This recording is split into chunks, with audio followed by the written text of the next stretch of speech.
So this is camp 2 for the night, and we're just almost under the foot of Benmore on the Benmore estate, and we've got another beautiful night.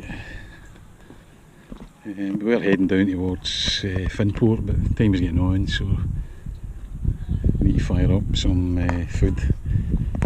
Just pitch the tents and crank spot for an evening.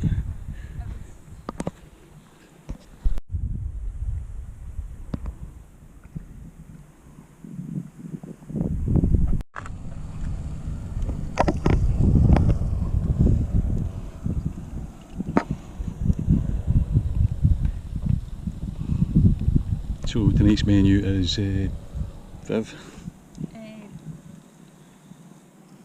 had Pasta. bannocks. No, we made bannocks, yeah.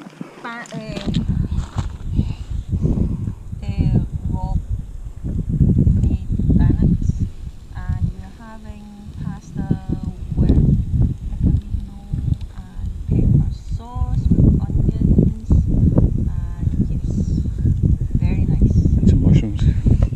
Don't forget the mushrooms. Oh, And the pepperoni. I know.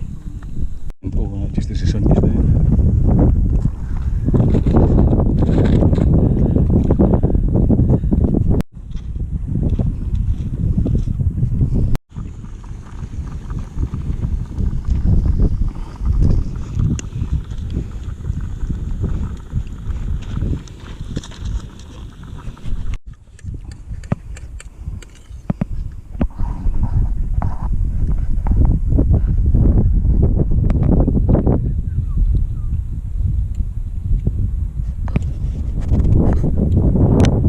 We just made the food in time before the tide came in. The fire's still going, but I don't think it's going to last long.